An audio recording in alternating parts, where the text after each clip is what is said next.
2021 award ജേതാക്കൾക്ക് ആശംസകൾ നേരുന്നതിനോടൊപ്പം അവരെ ഈ അവാർഡിന് അർഹരാക്കിയിട്ടുള്ള പ്രൊജക്റ്റുകളെ ഞങ്ങളൊന്ന് ഇവിടെ പരിചയപ്പെടുത്തുകയാണ്. 5 പ്രൊജക്റ്റുകളാണ് അവാർഡിന് അർഹരായിട്ടുള്ളത്. ഇപ്പോൾ എല്ലാവർക്കുമുള്ള സർട്ടിഫിക്കറ്റുകൾ വിതരണം ചെയ്യുകയുണ്ടായി. 50ഓളം പ്രൊജക്ട് പ്രപ്പോസലുകളിൽ നിന്നാണ് നമ്മൾ ഈ 5 എണ്ണത്തിനെ കഴിഞ്ഞ 3.5 മാസത്തെ വിലയിരുത്തലുകൾക്കും അതുപോലെ പലതരത്തിലുള്ള പിന്തുണയോടും പല മാറ്റങ്ങളോടും കൂടി അവതരിപ്പിച്ച് തിരഞ്ഞെടുത്തത്. മുഖ്യമായും നമ്മൾ എടുത്തിരുന്ന മാനദണ്ഡങ്ങൾ നേരത്തെ മനോജ് സൂചിപ്പിച്ചിരുന്ന പോലെ ബിസിനസ് ഫീസിബിലിറ്റി, അതുപോലെ ടെക്നിക്കൽ ഫീസിബിലിറ്റി, ഇന്നോവേറ്റീവ്നെസ്, അതുപോലെ പ്രസക്തമായ ഒന്നാണ് സാമൂഹ്യമായിട്ടുള്ള ബന്ധങ്ങൾ, സോഷ്യൽ റെലവൻസ്, അതുപോലെ തന്നെ സസ്റ്റൈനബിലിറ്റി. ഇത്തരം മാനദണ്ഡങ്ങളെ അടിസ്ഥാനപ്പെടുത്തിയാണ് ഞങ്ങൾ ഈ 5 പ്രൊജക്റ്റുകളിലേക്ക് അവസാനത്തെ റൗണ്ടിൽ എത്തിച്ചേർന്നത്. 5 പ്രൊജക്റ്റുകൾ എത്തിച്ചേർന്നു എന്ന് പറയുമ്പോൾ അതിന് ഫസ്റ്റ്, സെക്കൻഡ് എന്നിങ്ങനെ ഞങ്ങൾ റാങ്ക് ചെയ്യുകയുണ്ടായില്ല. കാരണം ഓരോ പ്രൊജക്റ്റിനും അതിൻ്റെതായ പ്രത്യേകതകളുണ്ട്, വ്യത്യസ്തതകളുണ്ട്. അതുകൊണ്ട് തന്നെ 5ന് തുല്യമായിട്ടുള്ള രീതിയിലാണ് ഞങ്ങൾ പരിഗണിച്ചത്. അപ്പം ഓരോ പ്രൊജക്റ്റായിട്ട് പ്രൊജക്ട് ലീഡേഴ്സ് ഇവിടെ പ്രസന്റ് ചെയ്യുന്നതായിരിക്കും. ആദ്യത്തേതായിട്ട് voice amplifier. Voice amplifier COVID-19 പാൻഡമിക്കിന്റെ ഈ കാലത്ത് വളരെ പ്രസക്തമായിട്ടുള്ള ഒരു പ്രശ്നത്തെയാണ് പരിഹരിക്കാൻ ശ്രമിക്കുന്നത്. മാസ്ക്, ഫേസ് ഷീൽഡ് എന്നിവ ധരിക്കുന്ന സമയത്ത് സംസാരം സുഗമമാക്കുന്നതിന് ആരോഗ്യ പ്രവർത്തകർക്കും അതുപോലെ പോലീസുകാർ, ഉദ്യോഗസ്ഥർ, അധ്യാപകർ എന്നിങ്ങനെ ഒരു ഗ്രൂപ്പിനെ അഭിസംബോധന ചെയ്യുന്നതിന് വളരെ സഹായകരമായി മാറുന്ന തരത്തിലുള്ള ഒരു ഇലക്ട്രോണിക് ഉപകരണമായിട്ടാണ് ഇത് വികസിപ്പിച്ചെടുത്തിട്ടുള്ളത്. ഇതിൻ്റെ ആശയം വളരെ പ്രോത്സാഹനജനകമായിട്ടുള്ളതാണ്. ഈ പ്രൊജക്റ്റിനെ പറ്റി വിശദീകരിക്കുന്നതിന് Kevin Sanoj Jacob, GEC Thrissur എന്നുള്ള വിദ്യാർത്ഥിയെ ക്ഷണിക്കുന്നു.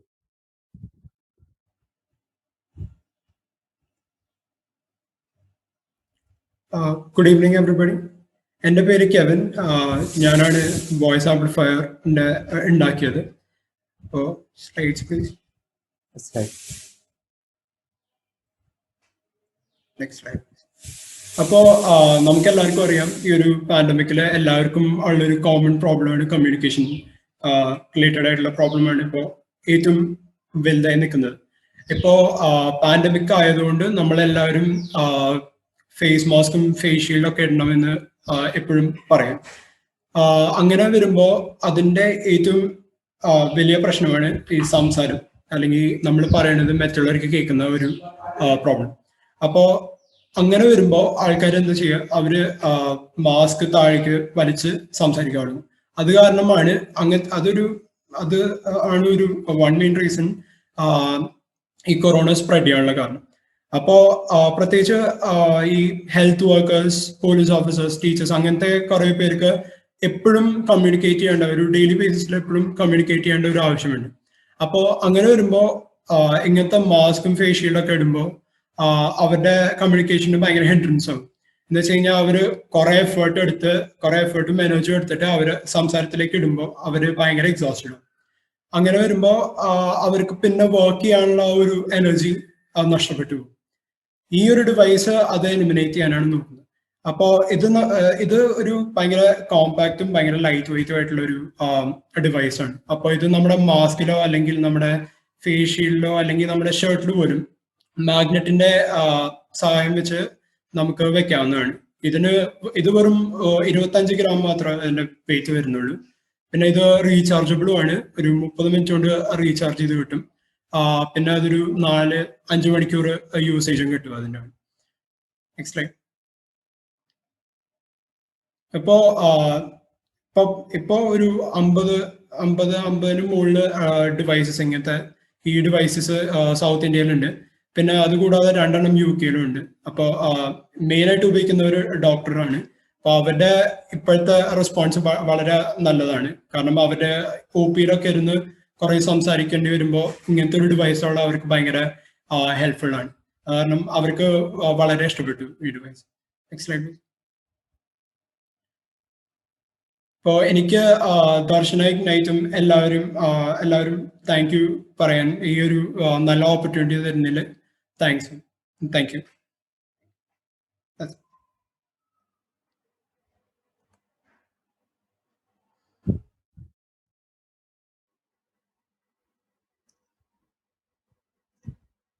അടുത്തത് തേലേവാല.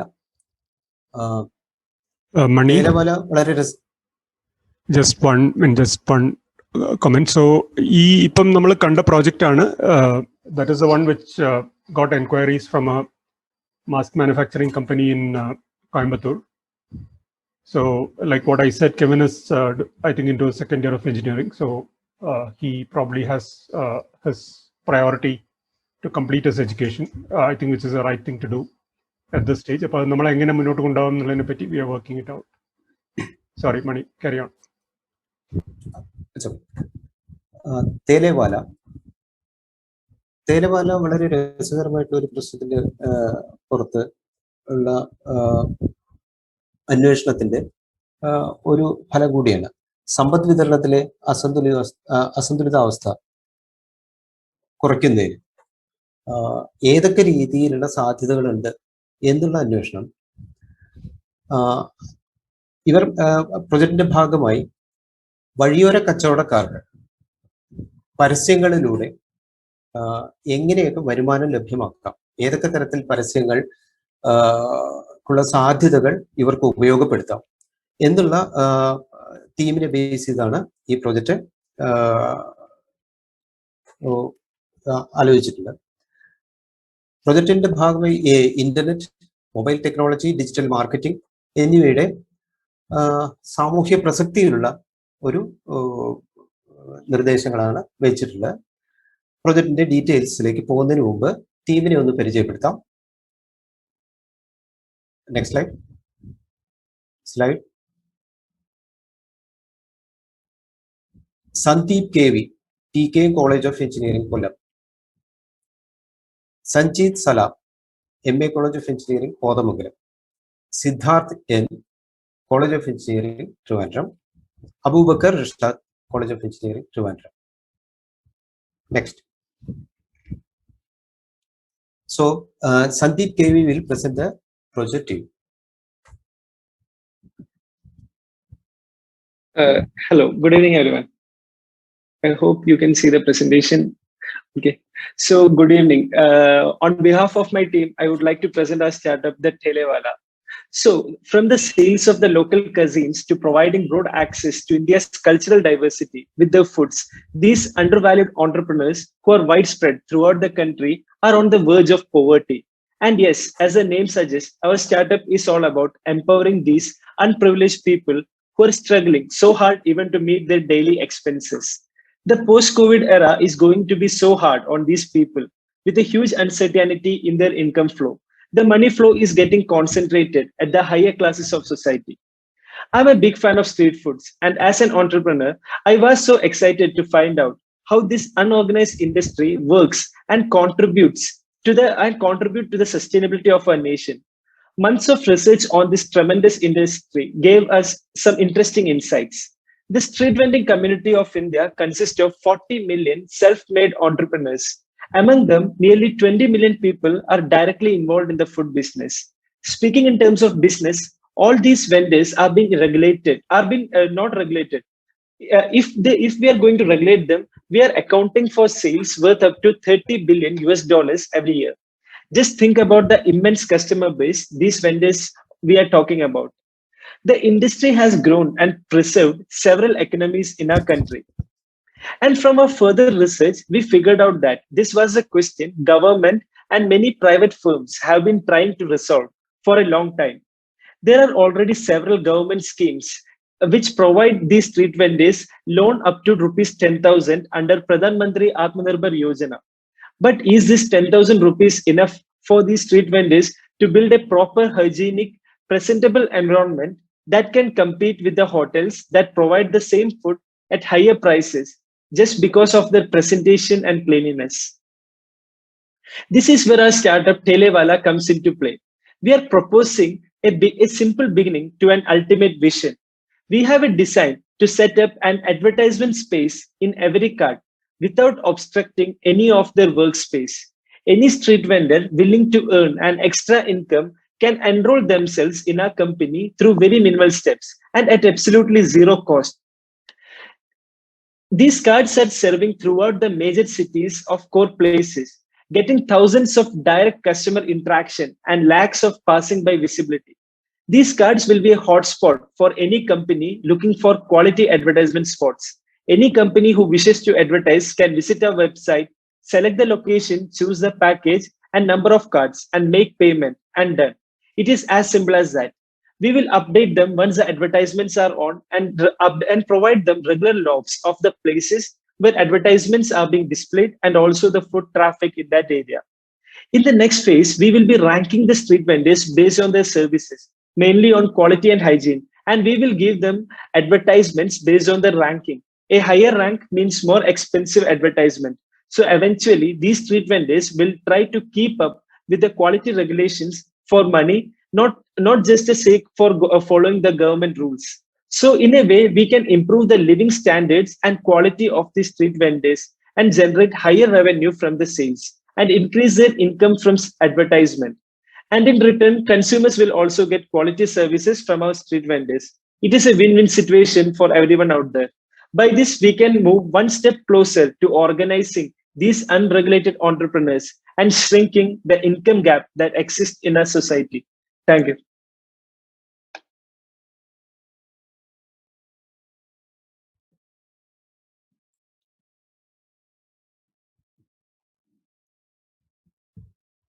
Next slide. ഈ സ്റ്റൗ, അതെ, ഇത് സാധാരണ LPG ഗ്യാസ് സ്റ്റൗവിനെ പറ്റി തന്നെയാണ്. LPG സ്റ്റൗ കുറച്ചുകൂടി സൗകര്യങ്ങളുള്ളതായാലോ. അതായത് ഇനി എത്ര ദിവസവും കൂടി ഗ്യാസ് ബാക്കി ഉണ്ടാവും എന്ന് പറയുക. മാത്രമല്ല, അത് തനിയെ സ്വയം പുതിയ സിലിണ്ടറിനുള്ള ഓർഡർ ബുക്ക് ചെയ്യുക. കൂട്ടത്തിൽ സുരക്ഷിതമായ ഉപയോഗത്തിന് വേണ്ട സ്വയം പ്രവർത്തിക്കുന്ന എല്ലാ സംവിധാനങ്ങളും ഉണ്ടാവുക. മാത്രമല്ല, ഇതെല്ലാം ഉടമസ്ഥനുമായി ഉപയോക്താവുമായി സംവദിക്കുകകൂടി ചെയ്യുക, കമ്മ്യൂണിക്കേറ്റ് ചെയ്യുകൂടി ചെയ്യുക. നന്നായിരിക്കും അല്ലേ? ഇലക്ട്രോണിക്സ്, ഇൻസ്ട്രുമെന്റേഷൻ, കമ്മ്യൂണിക്കേഷൻ, ഇങ്ങനെ എല്ലാ സാങ്കേതിക വിദ്യകളും വളരെ സമർത്ഥമായ രീതിയിൽ, സമഗ്രമായ രീതിയിൽ രൂപപ്പെടുത്തിയ ഒരു പ്രൊജക്ട് ചെയ്തിരിക്കുക. പ്രപ്പോസൽ സബ്മിറ്റ് ചെയ്തിരിക്കുന്നത് Muhammad Sameer from NSS College of Engineering, Palakkad, and Akhil Raj from NSS College of Engineering, Palakkad. Over to Samir.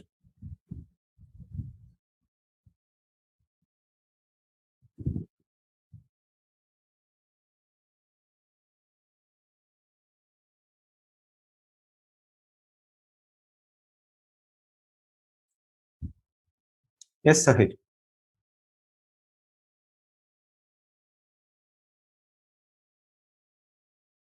Hey everyone, good evening. Slides please.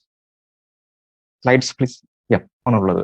അതുപോലെ തന്നെ അതിൽ ഉൾക്കൊള്ളാൻ പറ്റുന്ന സേഫറും സെക്യൂർഡും സ്മാർട്ടുമായിട്ടുള്ള ഗ്യാസ് സ്റ്റവ്, ദാറ്റ്സ് ഈ stove, the next generation smart stove. And ഞാൻ മുഹമ്മദ് സഹീർ മരക്കാത്തിൽ. ഇതിന്റെ patent പെൻഡിങ്ങിലാണ്, 2019 filed ആണ്. Next please. നിങ്ങളുടെ ഗ്യാസ് സ്റ്റവ് ഈ സ്റ്റവ് ആക്കണമെങ്കിൽ അതിൽ എക്സ്ട്രാ ഓപ്ഷൻസ് ആയിട്ട് നിങ്ങളുടെ നിലവിലുള്ള ഗ്യാസ് സിലിണ്ടറിൽ എത്ര ഗ്യാസ് ബാക്കിയെന്ന് പറഞ്ഞു തരാൻ പറ്റുമോ? അതല്ലെങ്കിൽ അത് എത്ര ദിവസം ബേൺ ചെയ്യുമെന്ന് പറയാൻ പറ്റുമോ? അതല്ലെങ്കിൽ ഗ്യാസ് സിലിണ്ടർ തീരുന്നതിന് മുമ്പ് തൊട്ടുമുമ്പായിട്ട് ഒരു അലേർട്ട് തരാൻ പറ്റുമോ നിങ്ങളുടെ ഗ്യാസ് സ്റ്റവിന്? നെക്സ്റ്റ്, നിങ്ങളുടെ ഗ്യാസ് സ്റ്റവ് സ്മാർട്ട് ആണോ? സ്മാർട്ട് ഇൻ ദ സെൻസ് അതൊരു empty ആവുന്നതിന് മുമ്പ് നിങ്ങൾക്ക് ഒരു അലേർട്ട് തരാൻ പറ്റുമോ? അതല്ലെങ്കിൽ empty ആയി കഴിഞ്ഞാൽ ഒരു അലേർട്ട് തരുമോ? അതല്ലെങ്കിൽ ഒരു ബുക്ക് ചെയ്യാനായിട്ടുള്ള ഒരു ഫംഗ്ഷൻ അതിലുണ്ടോ? അതുപോലെ തന്നെ ഒരു ലീക്കേജ് ഉണ്ടെങ്കിൽ, ഒരു സ്പാർക്ക് ഉണ്ടെങ്കിൽ, പുറത്ത് എങ്ങനെ ഒരു ഡാമേജ് വരുത്താനുള്ള സ്പാർക്ക് ഉണ്ടെങ്കിൽ ഒരു അലേർട്ട് നിങ്ങൾക്ക് തരുമോ? നെക്സ്റ്റ്, നിങ്ങളുടെ ഗ്യാസ് സ്റ്റവ് ആണോ? Secured in sense, safe in sense, ഒരു പുറത്ത് സ്പാർക്ക് ഉണ്ടെങ്കിൽ, നേരത്തെ പറഞ്ഞ പോലെ സ്പാർക്ക് ഉണ്ടെങ്കിൽ അതിനെ സ്വയം എക്സ്റ്റിങ്വിഷ് ചെയ്യാൻ നിങ്ങളുടെ ഡിവൈസിന് പറ്റുമോ? അതല്ലെങ്കിൽ രാത്രി വാൾവ് അടക്കാൻ മറന്നാൽ ഒരു ടൈമർ വെച്ചോ, ഒരു ബട്ടൺ വെച്ചോ, അല്ലെങ്കിൽ ഓട്ടോമാറ്റിക്കോ നിങ്ങളുടെ ഗ്യാസ് സ്റ്റവ് ഓട്ടോമാറ്റിക്കായി സിലിണ്ടർ വാൾവ് അടക്കുമോ? എങ്കിൽ ഈ എല്ലാ ഫംഗ്ഷൻസും ഇന്ന് ഈ സ്റ്റവ് അവൈലബിൾ ആണ്. കൂടാതെ IoT, Bluetooth control, app control, കൂടാതെ നിങ്ങൾ വീട്ടിലുള്ള സമയത്ത് തന്നെ നിങ്ങളുടെ സ്റ്റവിലെ എല്ലാ ഫംഗ്ഷൻസും നിങ്ങൾക്ക് കൺട്രോൾ ചെയ്യാൻ പറ്റും. ഫോർ എക്സാമ്പിൾ ലീക്കേജ് വരെ പ്രൊട്ടക്ട് ചെയ്യാൻ നിങ്ങൾക്ക് പറ്റുന്നതായിരിക്കും. ഈ എല്ലാ ഫംഗ്ഷൻസും ഇന്ന് ഈ സ്റ്റവിൽ അവൈലബിൾ ആണ്. Next please.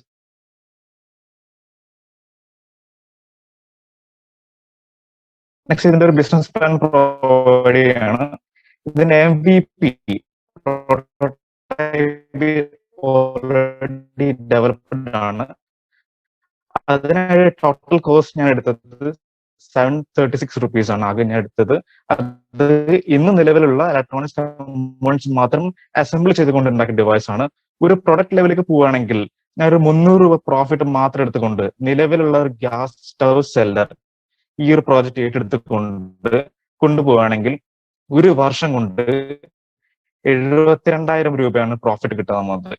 എന്ന് വെച്ചാൽ ഒരു ടെക്നോളജി, ഒരു ഇലക്ട്രോണിക് ടെക്നോളജി വാലിഡിറ്റി ആയി 12 years കൊണ്ട് 8,64,00,000. ഇതാണ് ടാക്സേഷൻ ഇൻക്ലൂഡ് ചെയ്തിട്ടില്ല. അതുകൊണ്ട് തന്നെ ഞാൻ 300 രൂപ പ്രോഫിറ്റ് മാത്രമാണ് ഈ ഒരു പ്രൊഡക്റ്റിന് എടുത്തിട്ടുള്ളൂ, ഇപ്പോൾ പ്രോഫിറ്റ് ആയിട്ട് എടുത്തിട്ടുള്ളൂ. Thank you. Next slide please. Next slide please. And actually, I would thank Ignite and everyone who joined here, and for all the wishes, thank you for such an opportunity to present this idea. Thank you.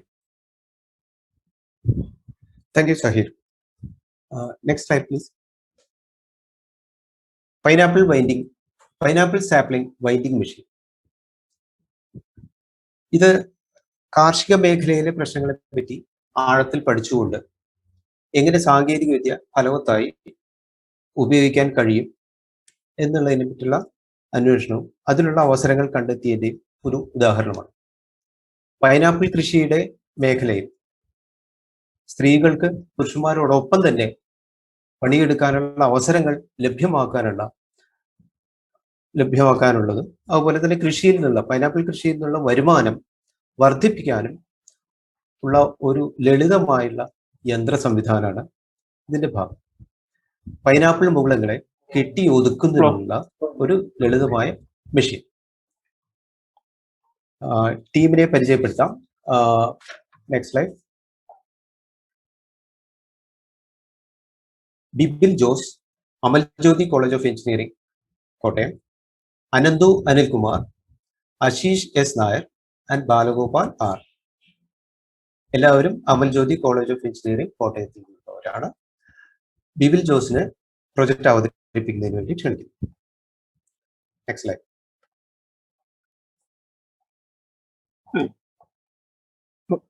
Hello, good evening. Audible alle? കേൾക്കാം. Okay. Fine, good evening to one and all. Myself, Bibil Jose, and this is our project, an assistive mechanism for fast bundling of pineapple saplings and effortlessly. And it's actually an agriculture-based project which we came up as part of our design project in the third year of BTech Mechanical Engineering. Next slide. Well, as you can see over here, it's actually the cultivation process which takes place in a pineapple plantation. Usually the matured plant parts, which are called the ground suckers, are wound into a bundle and then transported to the secondary plot. And if you can see over here, it's actually manually wound, and even though pineapple has been there for 40 decades, there has yet not been any machine to do the process. It's actually a painful and tiring process, and at the same time, it should also be done carefully, as even a small cut or a small bruise to the pineapple suckers may lead them into a useless situation, and they may not be able to plant it. And another fact which I would like to state is that it's actually an increasing potential for employment, and the pineapple cultivated area in Kerala itself increases annually. But the main important disadvantage is that it's actually a male dominant cultivation area. And the reason for male dominance is the tiresome and the painful work they have to do in bundling these pineapple suckers. The next slide. Well, by involvement of a proposition, we would make sure that the bundling process would be non-contact and effortless. And another important factor is that since they have to be transported to the next sector, the bundles will be compact and secure. Thus, like for example, usually the bundles which are about 1.2 in diameter would be compressed to about 95 centimeter, and making it easier for transportation as well. Next slide. While moving on to the socioeconomic importance, according to data we collected from the test we did on our mock-up model, we came to see that 27 to 45% of labor charges could be saved. And another saving is in the transportation. As I earlier stated, the bundles will be more compressed and in a safely secure manner. Therefore, the transportation savings will be about 4.5 to 9.17%. And the most important factor is that women, which were earlier not able to work in this field, will be able to work alongside with men, and therefore it will be a uniform and socio-economic project for us. Thank you.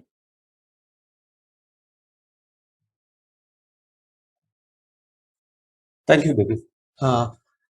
Next project.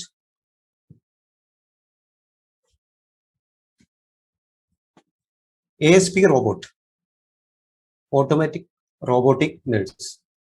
ഒരു COVID-19 പ്രൊഡക്റ്റാണ്. മനുഷ്യരെ ശാരീരികമായി അകറ്റി നിർത്തിക്കൊണ്ടിരിക്കുന്ന, ഭയപ്പെടുത്തുന്ന ഈ മഹാമാരിയുടെ കാലത്ത് robotics, artificial intelligence തുടങ്ങിയ സാങ്കേതിക വിദ്യകൾ ഉപയോഗിച്ച് സുരക്ഷിതമായ രോഗപരിചരണം, നിരീക്ഷണം, അതുപോലെ ആരോഗ്യ പ്രവർത്തനങ്ങൾ സാധ്യമാണ് എന്ന് ഈ പ്രൊജക്റ്റ് സ്ഥാപിക്കുന്നുണ്ട്. ടീമിനെ പരിചയപ്പെടുത്താം. Next slide. അശ്വിൻ കുമാർ, എല്ലാവരും തൃശ്ശൂർ എഞ്ചിനീയറിംഗ് കോളേജിലെ വിദ്യാർത്ഥികളാണ്. Ashwin Kumar, Ashwin Binoy, Ajesh Babu, Pranav B K, Ajith Vijay. Project വിശദമായി അവതരിപ്പിക്കുന്നതിന് വേണ്ടി ടീമിനെ ക്ഷണിക്കുന്നു. Next slide. സർ ഓഡിബിൾ ആണ്. എക്സ്ക്യൂസ് മീ, ആരാണ് അവതരിപ്പിക്കുന്നത്? അശ്വിൻ ബിനോയ്. അശ്വിൻ സ്റ്റാർട്ട് ചെയ്തോട്ടെ സർ. അശ്വിൻ കുമാർ അല്ലേ? അല്ല, അശ്വിൻ ബിനോയ് ആണ് സർ. അശ്വിൻ ബിനോയ്. നെയിം കാണുന്നില്ല, എന്തായിരുന്നു നെയിം എന്ന് പറയാം? Ashwin Binoy. Second Ashwin Binoy. Okay, I got it. Okay, start ചെയ്തോട്ടെ. Okay, so good evening one and all. Me myself Ashwin Binoy, and I am representing Team Ask Robot on behalf of my team members, and our project is based on an AI powered robotic assistant nurse. We came across this idea mainly to increase the companionship for mainly based on old age people and also especially abled and handicapped people. And this is the base level robot that we have deployed at CFLTC Natika. And these are the newspaper clippings that you are seeing on the screen, and this is the working model, base level model. And this base model has mainly base functions, that is mainly it is used for measuring the vitals, and also a screen is provided for the patient to interact with the robot so that the companionship level can be increased. And our idea now has developed into a much advanced stage where we are providing the robot with a robotic arm, and we are also empowering artificial intelligence into the robot so that the interaction between the robot and the patient can be increased. So next slide, please. And this is the main features of our robot, that is mainly it is AI enabled, and it has an efficient manner of monitoring the vitals, mainly that respiratory rate, the oxygen level, and the blood pressure, etc. And it is also having an ability to pick glasses and also vials for injection by we have provided a robotic arm for the robot. So next slide, please. And this is the model of the prototype that we are working on. And as you can see, we have provided 2 arms for the robot and a display. And one arm of the robot can be used for lifting up the glasses and also the vials. And the other arm is provided for measuring the vitals and mainly the oxygen level, the respiratory rate, etc. And the display is also provided for interaction purposes with the patient. And the robot can also communicate with the hospitals and doctors in need if any emergency situations arise. So next slide, please. And our main applications of this robot is in hospital applications. That is, we are trying to deploy this robot mainly in hospitals so as to assist nurses and doctors while going for rounds, so that they can avoid contact with the patients in isolation wards, so that these robots can take the vitals and also monitor their vitals in emergency cases. And we are also planning to deploy these robots in homes and for old age people in a companionship manner, so that they can continuously interact with the robot, and also the robot can monitor the vitals, and also it can send messages to hospitals and doctors if in need when an emergency situation arises. And the impact for this idea is that it can revolutionize the medical sector, and also it can enhance an efficient manner for monitoring the vitals, and also it can increase the level of interaction between the robot and the patients.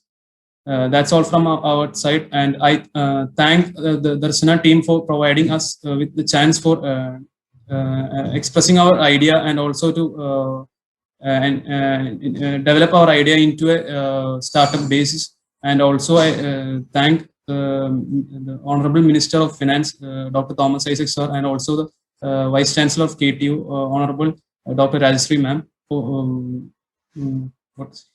for patiently listening our idea. Okay, thank you.